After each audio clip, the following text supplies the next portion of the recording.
ಓಂ ಶಂ ಶನಿಶ್ಚರಾಯ ನಮಃ. ಸ್ನೇಹಿತರೆ ನಮಸ್ಕಾರ. ಇವತ್ತಿನ ಜೆಎಸ್ ಲೋಕದಲ್ಲಿ ಇದೇ ಶನಿವಾರ ಅಂದರೆ ಮೇ 16 ಶನಿವಾರ, ವಿಶೇಷವಾಗಿ ಶನಿ ಅಮಾವಾಸ್ಯೆ ಅಥವಾ ಭಾವುಕ ಅಮಾವಾಸ್ಯೆ ಅಂತ ಕೂಡ ಕರಿತೀವಿ. ಇನ್ನು ಈ ಒಂದು ವಿಶೇಷವಾದ ದಿನ ಶನಿ ಜಯಂತಿ ಕೂಡ ನಾವು ಆಚರಿಸ್ತೀವಿ. ಅಂದರೆ ಇದು 13 ವರ್ಷಗಳ ನಂತರ ಬಂದಿರುವಂತಹ ಒಂದು ವಿಶೇಷವಾದ ಪವಿತ್ರವಾದಂತಹ ಭಾವುಕ ಅಮಾವಾಸ್ಯೆ. ಹಾಗೆಯೇ ಇದೇ ಒಂದು ಪವಿತ್ರವಾದ ದಿನದಂದು ಪ್ರತಿಯೊಬ್ಬರು ಕೂಡ ನಾವು ಶನಿ ಅಮಾವಾಸ್ಯೆ ಅಥವಾ ಶನಿ ಜಯಂತಿಯನ್ನು ನಾವು ಆಚರಿಸ್ತೀವಿ. ಹಾಗಾಗಿ ಯಾರೇ ಒಬ್ಬರು ಈ ಒಂದು ವಿಡಿಯೋ ನೋಡ್ತಿದ್ರೆ ಸಂಪೂರ್ಣವಾಗಿ ನೋಡಿ, ಹಾಗೆಯೇ ಲೈಕ್ ಮಾಡಿ, ಶೇರ್ ಮಾಡಿ. ಇನ್ನು ನಮ್ಮ ಚಾನಲ್ನ ಸಬ್ಸ್ಕ್ರೈಬ್ ಮಾಡಿಲ್ಲದೆ ಸಬ್ಸ್ಕ್ರೈಬ್ ಮಾಡ್ಕೊಳ್ಳಿ. ಯಾಕೆ ಸಬ್ಸ್ಕ್ರೈಬ್ ಮಾಡ್ಕೋಬೇಕಂತ ಹೇಳಿದರೆ ನಮ್ಮ ಜೆಎಸ್ ಮಂತ್ರಲೋಕದಲ್ಲಿ ವಿಶೇಷವಾಗಿ ನಿಮಗೆ ದಿನನಿತ್ಯದಲ್ಲಿ ಹಾಗೆಯೇ ಯಾವುದೇ ಒಂದು ತೊಂದರೆಗಳಿದ್ದರೆ ಅದಕ್ಕೆಲ್ಲ ಕೂಡ ಪರಿಹಾರಕ್ಕಾಗಿ ಶ್ಲೋಕಗಳನ್ನ, ಮಂತ್ರಗಳನ್ನ ನಾವು ತಿಳಿಸ್ಕೊಟ್ಟಿದ್ದೀವಿ. ಹಾಗಾಗಿ ಈ ನಮ್ಮ ಒಂದು ಜೆಎಸ್ ಮಂತ್ರಲೋಕ ಯೂಟ್ಯೂಬ್ ಚಾನಲ್ನ ಸಬ್ಸ್ಕ್ರೈಬ್ ಮಾಡ್ಕೊಳ್ಳಿ. ನಿಮ್ಮ ಅನಿಸಿಕೆಯನ್ನು ಕಮೆಂಟ್ ಮುಖಾಂತರ ತಿಳಿಸಿ. ಇನ್ನು ಇವತ್ತಿನ ಸಂಚಿಕೆಗೆ ಬರೋದಾದರೆ ಇದೇ ಮೇ 16 ಶನಿವಾರ, ಶನಿ ಅಮಾವಾಸ್ಯೆ, ಹಾಗೆಯೇ ಶನಿ ಜಯಂತಿ ನಾವೆಲ್ಲ ಕೂಡ ಆಚರಿಸ್ತೀವಿ. ಶನಿ ದೋಷ ನಿವಾರಣೆಗಾಗಿ ಹಾಗೆಯೇ ನವಗ್ರಹ ದೋಷ ನಿವಾರಣೆಗೆ ಶನಿದೇವರ ದೇವಸ್ಥಾನಕ್ಕೆ ಹೋಗಿ ಯಾವ ಮಂತ್ರವನ್ನು ಹೇಳಬೇಕನ್ನೋದನ್ನು ನಾವು ತಿಳಿಸ್ಕೊಡ್ತೀವಿ. ಇನ್ನು ಯಾರಿಗೆಲ್ಲ ಕೂಡ ಯಾವುದೇ ಒಂದು ನವಗ್ರಹ ಪೀಡೆ ಇದ್ದರೆ ಅಥವಾ ಮನೆಯಲ್ಲಿ ಅಶಾಂತಿ ಇದ್ದರೆ, ನಿಮ್ಮ ಮನಸ್ಸಿನಲ್ಲಿ ಯಾವುದೇ ಒಂದು ಕಳೆಕಳ ಏನಾದರೂ ಇತ್ತಂತ ಹೇಳಿದರೆ ನೀವು ಅವತ್ತಿನ ದಿನ ಅಂದರೆ ಶನಿವಾರ ದಿನ ದೇವಸ್ಥಾನಕ್ಕೆ ಹೋಗಿ ಅಂದರೆ ಶನೇಶ್ವರ ದೇವಸ್ಥಾನಕ್ಕೆ ಹೋಗಿ ನಿಮ್ಮ ಕೈಲಾದಷ್ಟು ಒಂದು 10 ರೂಪಾಯೋ ಅಥವಾ 11 ರೂಪಾಯಿ, 101 ರೂಪಾಯಿ, ಇದ್ರ ಜೊತೆಗೇ ದೇವಸ್ಥಾನಕ್ಕೆ ಹೋಗಿ ಕಪ್ಪು ಎಳ್ಳೆಣ್ಣೆ ಅಂದರೆ ಕಪ್ಪು ವಸ್ತ್ರ, ಇದ್ರ ಜೊತೆಗೆ 11 ರೂಪಾಯಿ ಇಲ್ಲ 101 ರೂಪಾಯಿ ನಿಮ್ಮ ಶಕ್ತಿ ಅನುಸಾರ ಆದರೆ ದಾನವನ್ನವಾಗಿ ಮಾಡಿಕೊಟ್ಟು ಬನ್ನಿ. ಇದು ಮಾಡಿದ್ರೆ ಏನಾಗುತ್ತೆ ಅಂತ ಕೇಳೋದಾದರೆ, ಆರೋಗ್ಯ ಸಮಸ್ಯೆ ಇದ್ದರೆ ಆರೋಗ್ಯ ಸಮಸ್ಯೆದಲ್ಲಿ ಸುಧಾರಣೆ ಆಗುತ್ತೆ.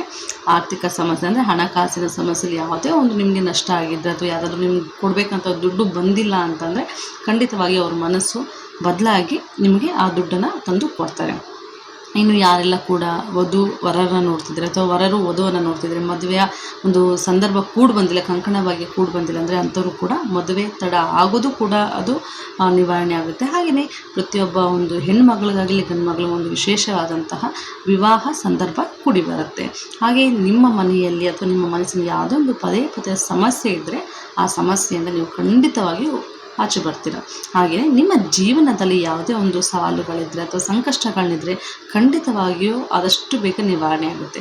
ಇದೆಲ್ಲ ಆಗೋದಕ್ಕೆ ಏನು ಮಾಡಬೇಕು? ಬೆಳಗ್ಗೆ ಎದ್ದು ನಾವು ಪೂಜೆಯನ್ನು ಮಾಡಬೇಕು. ಪೂಜೆ ಮಾಡಿ ಆದಷ್ಟು ಬೇಗ ತಪ್ಪದೇ ಬೆಳಗ್ಗೆಯೇ ಅಥವಾ ಸಂಜೆ ಶನೇಶ್ವರ ದೇವಸ್ಥಾನಕ್ಕೆ ಹೋಗಿ ಈಗ ನಾನು ಹೇಳಿದಂತಹ ಒಂದು ವಸ್ತುಗಳನ್ನ ದಾನ ಮಾಡಿಕೊಟ್ಟು ಕಣ್ಣು ಮುಚ್ಚಿಕೊಂಡು ನಾವು ಇವತ್ತು ಹೇಳಿಕೊಡುವಂತಹ ಮಂತ್ರವನ್ನು ನೀವು ಪಾರಾಯಣ ಮಾಡಿ. ಖಂಡಿತವಾಗಿಯೂ ನೀವು ಅಂದುಕೊಂಡಂಥ ಕೆಲಸ ಕಾರ್ಯಗಳು ಆದಷ್ಟು ಬೇಗನೆ ನೆರವೇರುತ್ತೆ. ಇನ್ನು ವಿಶೇಷವಾಗಿ ಯಾರೆಲ್ಲರೂ ಕೂಡ ಯಾವುದೇ ಒಂದು ರೀತಿಯಾದಂತಹ ಸಮಸ್ಯೆಗಳಲ್ಲಿ ಬಳಲ್ತಿದ್ರೆ ಶನೇಶ್ವರ ಒಂದು ದೇವರ ಒಂದು ಆಶೀರ್ವಾದದಿಂದ ಪ್ರತಿಯೊಬ್ಬರು ಕೂಡ ಆ ಎಲ್ಲ ಸಮಸ್ಯೆಗಳಿಂದ ನೀವು ಆದಷ್ಟು ಬೇಗನೆ ಪರಿಹಾರನ ಕಂಡುಕೊಳ್ತೀರ.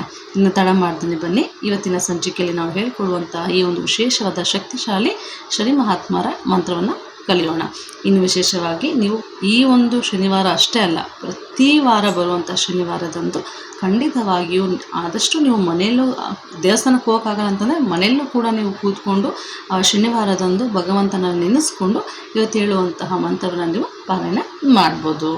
ಇವತ್ತು ಶನಿ ಮೂಲ ಮಂತ್ರ, ಶನಿ ಗಾಯತ್ರಿ ಮಂತ್ರ, ಹಾಗೆಯೇ ಶನಿ ಮಹಾಮಂತ್ರ ಅಥವಾ ಶ್ಲೋಕವನ್ನು ನಾವು ಹೇಳ್ಕೊಡ್ತೀವಿ. ಮೊದಲಿಗೆ ಇದು ಅತ್ಯಂತ ಜನಪ್ರಿಯ ಮತ್ತು ಶಕ್ತಿಶಾಲಿ ಮಂತ್ರ, ಅದುವೇ ಶನಿ ಮಹಾಮಂತ್ರ. ನೀಲಾಂಜನ ಸಮಾಭಾಸಂ ರವಿಪುತ್ರಂ ಯಮಾಗ್ರಜಂ ಛಾಯ ಮಾರ್ತಾಂಡ ಸಂಭೂತಂ ತಂ ನಮಾಮಿ ಶನೇಶ್ಚರಂ. ಈ ಒಂದು ಮಂತ್ರವನ್ನು ಶನಿ ಮಹಾತ್ಮರ ಒಂದು ಮಹಾಮಂತ್ರ ಅಂತ ನಾವು ಪಾರಾಯಣ ಮಾಡ್ತೀವಿ. ಈಗ ಶನಿ ಗಾಯತ್ರಿ ಮಂತ್ರ ಬುದ್ಧಿಶಕ್ತಿ, ಹಾಗೆಯೇ ಪ್ರತಿಯೊಂದು ಬಾರಿಯೂ ನಾವು ನಮ್ಮ ಒಂದು ಆಲೋಚನೆಗಳನ್ನ ಪಾಸಿಟಿವ್ ಇಟ್ಕೋಬೇಕು ಅಂತಂದರೆ ಈ ಒಂದು ಮಂತ್ರವನ್ನು ನೀವು ಪಾರಾಯಣ ಮಾಡ್ಬೋದು. ಓಂ ಕಾಕಧ್ವಜಾಯ ವಿದ್ಮಹೆ ಖಡ್ಗ ಹಸ್ತಾಯ ಧೀಮಹಿ ತನ್ನೋ ಮಂದಃ ಪ್ರಚೋದಯಾತ್. ಇನ್ನು ಈ 2 ಮಂತ್ರಗಳನ್ನು ನೀವು ಸರಿಯಾದ ಉಚ್ಚಾರಣೆಯೊಂದಿಗೆ ಪಾರಾಯಣ ಮಾಡಬೇಕು. ಇಲ್ಲ ಸಮಯ ಅಭಾವ ಇದ್ದೇ ಆಗೋದಿಲ್ಲ ಅನ್ನೋರಾದರೆ ಶನಿ ಮೂಲ ಮಂತ್ರವನ್ನು ಪಾರಾಯಣ ಮಾಡಿ. ಇದು ಆದಷ್ಟು 21 ಬಾರಿ, 101 ಬಾರಿ ಆದರೆ ಖಂಡಿತವಾಗಿ ಈ ಒಂದು ಶನಿ ಮಹಾತ್ಮನ ಒಂದು ವಿಶೇಷವಾದ ದಿನ ಶನಿ ಜಯಂತಿಯಂದು ಪಾರಾಯಣ ಮಾಡಿ. ಇದು ಸರಳವಾಗಿ ನಿತ್ಯ ಕೂಡ ನೀವು ಜಪಿಸ್ಬೋದು. ಇಲ್ಲ ಅಂತ ಹೇಳಿದ್ರೆ ಶನಿವಾರದಿಂದ ಪೂಜೆ ಮಾಡಿದ್ಮೇಲೆ ಈ ಒಂದು ಮಂತ್ರವನ್ನು ದೇವಸ್ಥಾನದಲ್ಲೂ ಕೂಡ ನೀವು ಹೇಳ್ಬೋದು. ಓಂ ಶಂ ಶನಿಶ್ಚರಾಯ ನಮಃ. ತುಂಬ ಸರಳವಾಗಿದೆ. ಪ್ರತಿಯೊಬ್ಬರಿಗೂ ಶನಿ ಮಹಾತ್ಮರ ಒಂದು ಆಶೀರ್ವಾದ, ಕೃಪೆ ಖಂಡಿತವಾಗಿಯೂ ಇರುತ್ತೆ. ನಮಸ್ಕಾರಗಳು.